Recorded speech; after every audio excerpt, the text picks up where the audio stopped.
system. The DNC chair's failure to explain the difference between Democrats and socialists comes as Bernie Sanders, a self-described democratic socialist, is emerging from the pack like a wet horse. Our mainstream Dems seeking to distance themselves from the term. Well, let's ask our party panel tonight. She's here for the first time. It's Deirdre Bolton, host of Risk and Reward right here on Fox Business Network. Michael Malice, author of Dear Reader, and another author, Guy Benson, End of Discussion, a book he co-authored. It is fantastic, and you need to read it immediately. He's also the political editor of townhall.com. Guy, I'm going to start with you. Welcome to everyone. Hi. Deirdre, lovely in black leather. Well, thank you very much. In good company. Pleased to be here. Indeed. Enjoy it. Mucho. So why did she have such a hard time answering such a basic question? Well, maybe she was caught off guard the first time when Chris Matthews asked, but then she was asked another time several days later and still didn't have an answer and just pivoted to Donald Trump, which is the opposite of an answer. And that's what people hate about Washington. That's what people like about Donald Trump. It's just answer the friggin' question. And even if you think it's hard, just give an answer. And what she might think is, well, I don't really know these days what the differences really are, and even if I think that there are important differences between the mainstream Democratic Party and the farther left socialist element, that is the dominant part of the party now. That is the Elizabeth Warren, Bernie Sanders wing of the party, and for the DNC chair to say anything that might be seen as negative about that group could be a big internal problem for them. So I still think there's a way that she could have answered the question that didn't make it look like she was hiding something. And I think what was going on in her head is she's having this discussion like, I almost got fired in November. I can't believe I have a job. I'm about to offend a bunch more people who could also fire me. What am I going to not say? Yeah, well, I think the Republican cheerleading on this issue is a little bit premature because the difference isn't between the Democrats and the socialists. What's the difference between the Republicans and the socialists? They believe in socialized mail, they believe in socialized education, socialized national defense, and socialized conflict resolution. That's not true. Not all the Republicans. They would love, many of them, Let's look at to abolish they say the they would Department love, of Education. Oh, please, they say this and they don't vote it. And it's just the pot calling the kettle pink. Politics is socialism, and it can only mean socialism. Okay, now let me ask you this: Reince Priebus, if he had to name the difference between a Republican and a fascist, do you think he would have a hard time? No, because he's a smart guy, unlike Debbie Wasserman Schultz. Okay, very good. Well, I like what you said about not having the answer, not just once, but twice. And even if you start Googling it, actually what popped up in my Google, which says a lot about my search, is what is the difference between ice cream and gelato? But I mean, even Bernie Sanders. What is the difference? That's a great question. It is all about milk fat. I will fill you in later. But as far as Bernie Sanders goes, I mean, even he, honestly, is not technically socialist, right? Because the idea of socialism, you have a corporation, it's more for the needs of the people and not to engender profit. So she should have just said, no one on the ticket right now is socialist. Everyone else is Democrat. It's a big tent. Okay, fine, there's degrees of left and center left and a little bit further left. Back to you. If you don't have a private market, though, you can't have a properly functioning economy. And Ludwig von Mises taught us that, didn't he, Michael? Absolutely, and he taught us a lot of other things that it would behoove the Republicans and the Democrats to learn from. They all should, and that's why we love a little bit of chaos, and that's why we're turning to Donald Trump. He says he fights like hell to pay as little in taxes as possible, just like every other taxpayer in America.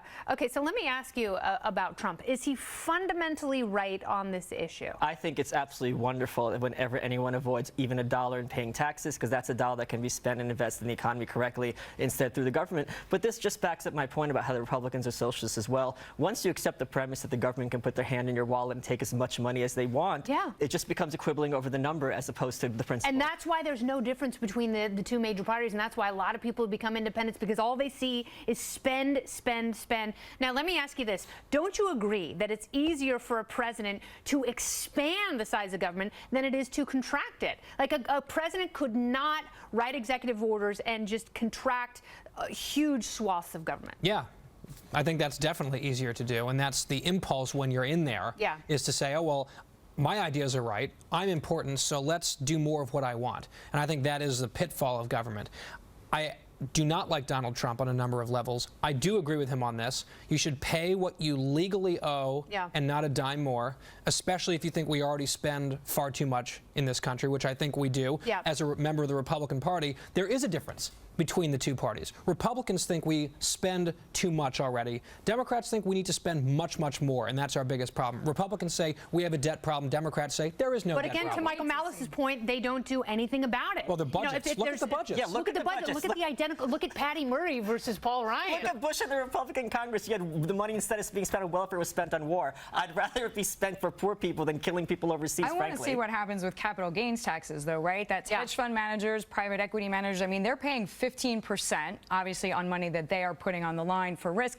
Hillary Clinton said, I'm going to go after this, but it was such couched language.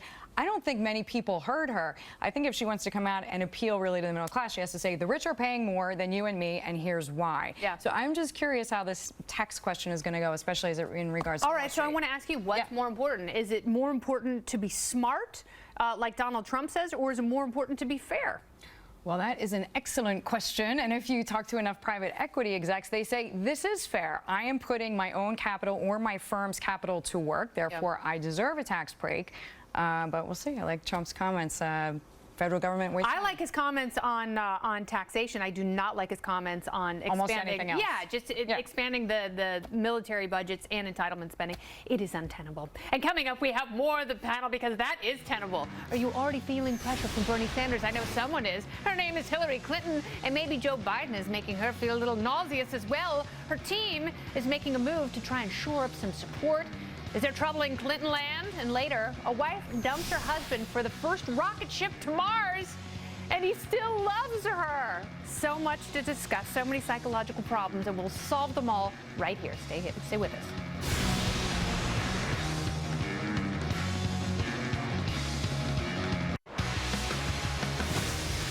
While Hillary Clinton remains the favorite for the 2016 Democratic nomination, a surprising amount of strength from Senator Bernie Sanders and a possible challenge from those who want to go riding with Biden. That's right, Vice President Joe Biden. They have the Hillary team moving full speed ahead to shore up any support they can find. Clinton's campaign will air its first television ad tomorrow in Iowa and New Hampshire.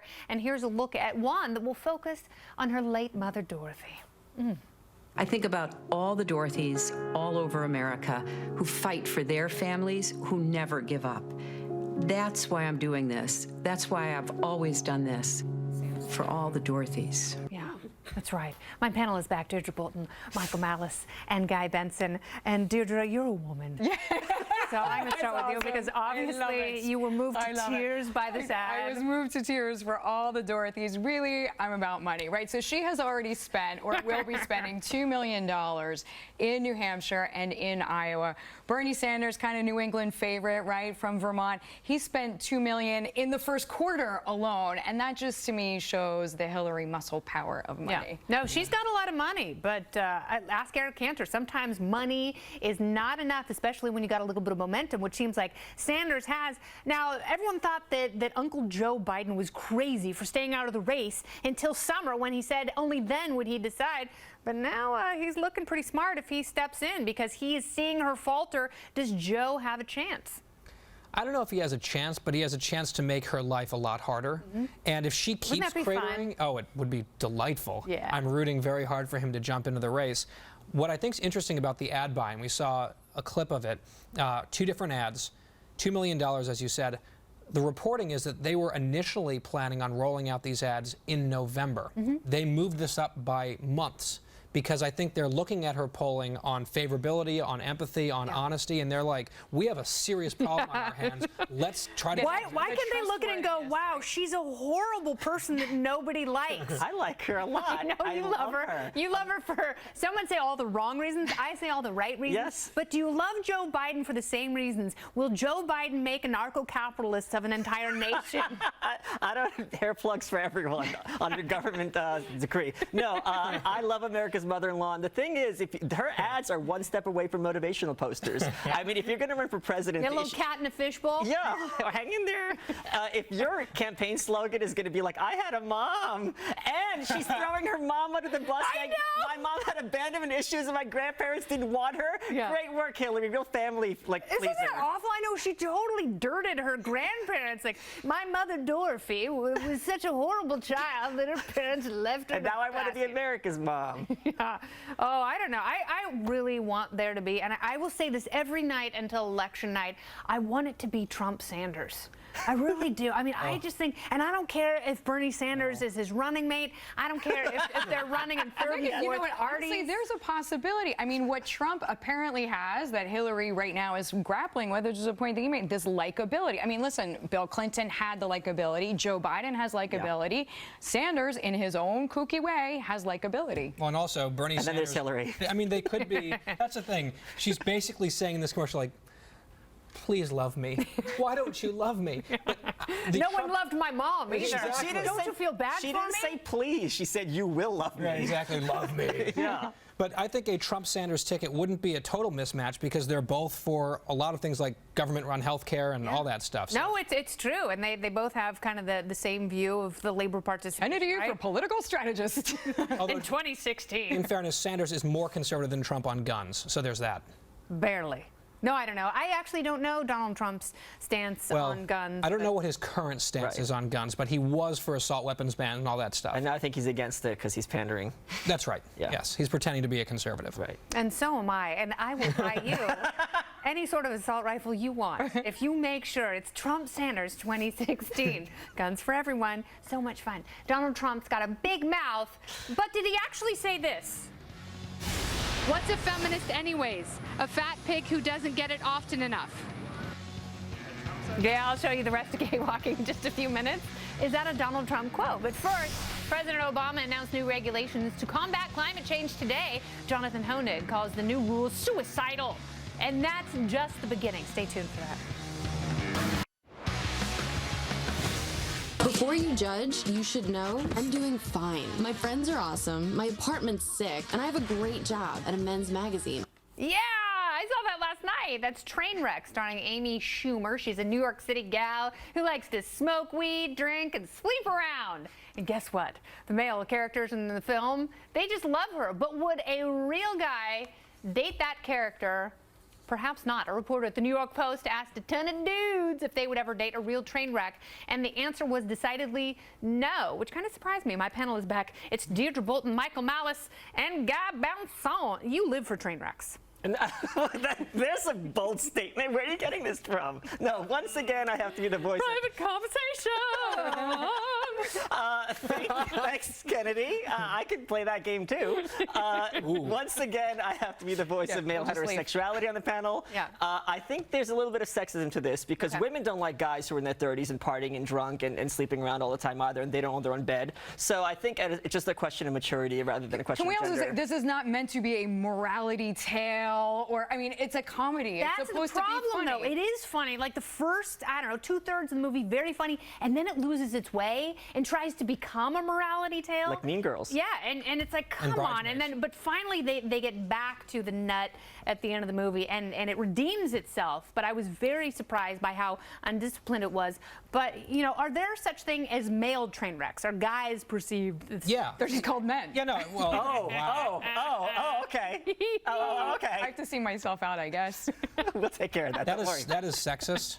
Just really is. The matriarchy for that. strikes again. But no, here's the thing. Yes, there are men who are train wrecks. I think that is a term that is applied to women more than it is to men, even if there's a guy who's equally train wrecky as a woman. So there maybe is something The guy's there. right, if he's the equivalent. Yeah, if he's smoking like weed, that. sleeping around. But I do wonder, so like this New York Post reporter goes around and interviews, and I'm just wondering, how accurate is this? Like, excuse me, sir, would you like to date a train wreck? Like, everyone's going to say no to that. No, because you're put on the spot, and the writer used all like the question names wording. of the respondents. Yeah, there you go. But okay, here's my theory, for what it's worth. I think men who have moms who are train wrecks are attracted to women who are train wrecks because they're trying to right all the trauma that went wrong in their All right, wait, there's not 4 couches in here. Like, where do we go and lie down and talk about this? Everyone's going to be biting their tongue in 2016 when we have our first train wreck president, and I'm looking forward to that day. Hillary Clinton, baby. Train wreck president. that's how she set herself up. I know. I'm trying to go Trump Sanders, but I have to say, like, the idea of a train wreck in the White House, it is pretty Just for intoxicating. entertainment value. Oh, yeah. It's an I'm ready entertaining for movie. hilarity. Sounds great for the country. All right, so, hey, what's a good way to take a break from your husband and kids?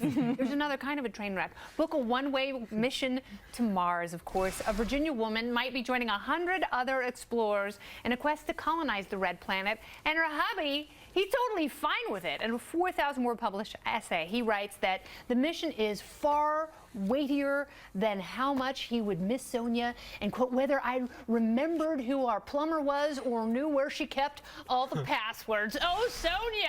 Okay, here's what I think, Deirdre. It's just a reference to the plumber. I'm sorry, I need a pause for that. Like, his wife is leaving. She's probably going to die on another planet. They have 2 children together, and he's worried about calling the plumber. No, she's a stepmom to these 2 kids, but she's the mother to his 2 children. Absolutely, she's his wife, but she's peacing out. She's going to go live with 100 strangers. So is she saying that she's genetically superior, or that she's the biggest swinger on the planet? Or that she knows where to find the best local services, including carpenters and electricians and plumbers. No, just call Angie's List. Yeah.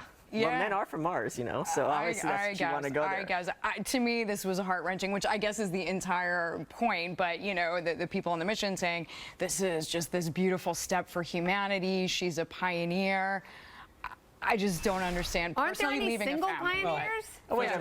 Look, based on that photo, I say the more Red Sox fans we ship off to Mars, the better the country I knew this is. was going to sports. Point 1. And point 2. That's a mean strabismus she's got there. Usually it's the other. Wouldn't you think like spouses would volunteer their other spouse to go to Mars? No. When it's the cheaper version of divorce. No, here's what he's doing. To the moon. Honestly, this is his 4,000-word Match.com profile. What he's doing is creating so much sympathy that that every They call them red widowers now. She went to the red planet and he's a red widower. Like, how many women are going to buy this story at a bar? All of them. It's like, are you married? Have you seen the train wrecks out there? Have you seen the train wrecks out there? You just got to get a photo of Mars. My wife is alive, and we are technically still married, but she is on another planet. And I'm never going to see her again, and I'm really sad. So and I've got this me. cold, lonely bed. And here's a picture of Mars. Look, you can't see her, but she's right there. Kids, like I know they're the stepkids, but they have to live for 10 years with this constant, like, oh, she's going away. And they'll be president one day because their mom abandoned them. I guess. That is the bright side, and I love your optimism. Thank you. It's absolutely true. Because she's never coming. I mean, she's as good as her name's Dorothy, probably. stage right? 4 pancreatic cancer victim. It's quite sad in that sense. Wow, She's yikes, never that's coming pretty back. dark. Oh, that one. Jesus. That got really dark. Yeah. Yikes. Oh, no, I'm the fat kid you're all picking on. I get it. Well, let's go back to Africa, shall we? Cecil the lion wants you to know that his death, quote, is what it is, man. This coming from a very trusted source, an animal communicator, a pet psychic named Karen Anderson. The self-proclaimed psychic says she made contact with the lion who was illegally killed by an American dentist in Zimbabwe last month. Anderson says the lion also told her, quote, let not the actions of these few men defeat us. Grr. Is this credible? It is. That's a pretty good source. We're just waiting for the lion's sketch to continue. A credible it's out of the source. lion's mouth, so. Okay, out of the lion's mouth. A credible source.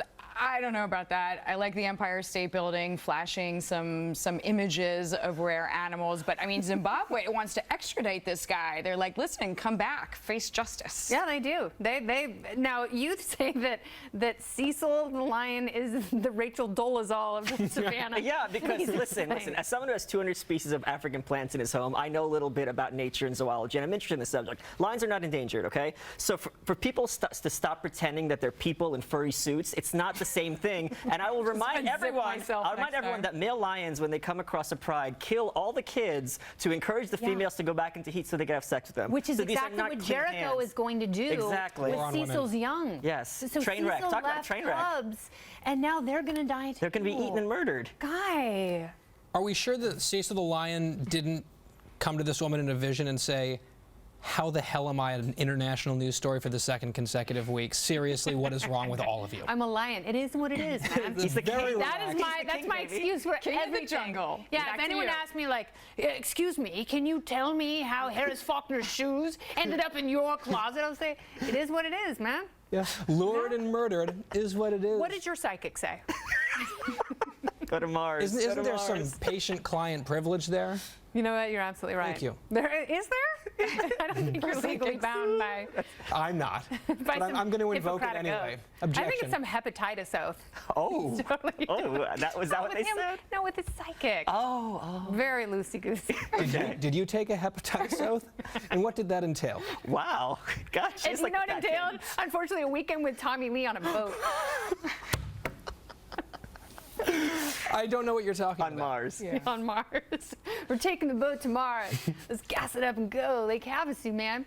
All right, well, guess what? The panel's coming back because Donald Trump always speaks his mind. But did he really say this? I have a great relationship with the blacks. Trump or no Trump?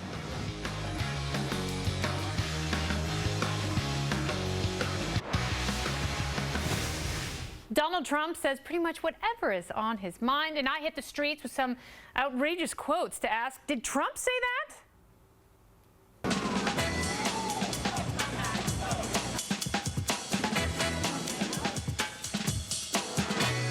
Okay, I'm going to read you a quote. You tell me, did Donald Trump say this, okay? I have a great relationship with the blacks. I don't think so. He did. He said that. Oh, wow. You're kidding me. I have a great relationship with the blacks. Sorry, losers and haters, but my IQ is one of the highest, and you all know it. Please don't feel so stupid or insecure. It's not your fault. No.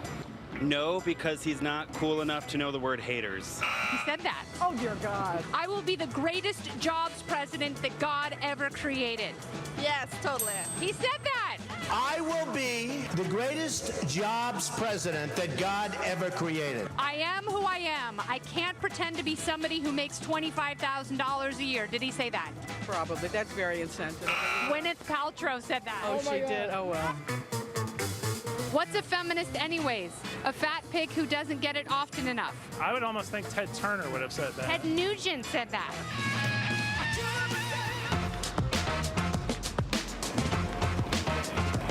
I think the only difference between me and the other candidates is that I'm more honest and my women are more beautiful.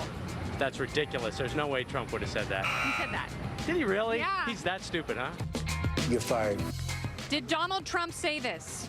You know, it really doesn't matter what the media writes as long as you've got a young and beautiful piece of. Yes, he said that. I know. When you are the absolute best, you get hated on the most. Absolutely. Kanye West said that. Oh, When you're the absolute best, you get hated on the most. You learn more from your mistakes. So if you learn from your mistakes, then I'm a genius. Did Donald Trump say that? yes. No, Kanye West said that. Oh, no. Absolute best. What are you looking at, sugar? If you've got a big mouth and you're controversial, you're going to get attention. Yes. No, Simon Cowell said that. You can't sing, you can't dance. How do you say sugar in Espanol? Azúcar. Azúcar. Azúcar. Oh, God, it's his word. Not good. Mel Gibson said that.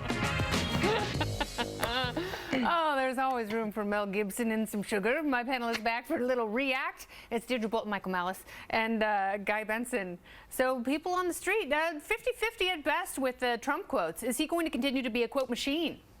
Yes, that's the reason that he exists, right? I mean, if he were to stop that, then there's no raison d'etre anymore for Donald Trump, not just as a candidate, but in life. I enjoyed in particular the absolute deer in the headlights look that one gentleman had on the sugar anatomy quote. He was just like, oh my God, he didn't want to answer either way. Even when I gave it to him in Espanol? That was very sensitive of you.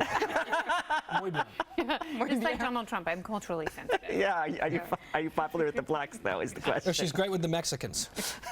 Both, actually. Yeah. We've done some demographic research. I just like the comparisons. You had Kanye West in there. You had who else? Ted Nugent. Oh, yeah. Gwyneth Paltrow. That was a good one. That was a good Let's send them all to Mars. That's what I say. Send them all to Mars, all of them.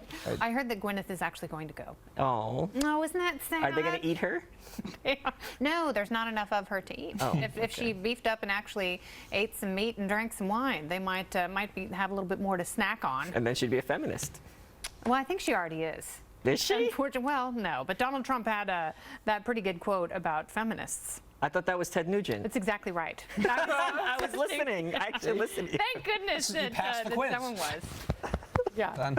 So who's the most outrageous on that list? Who had the more outrageous quotes? Ted Nugent, Kanye West, or Donald Trump? I'm going with Donald Trump, right? Because he's actually a businessman and a politician, at least two spheres where you're supposed to be kind of tailored, a little bit pre-programmed. But to your point, that's why people like him, because he is not pre-programmed.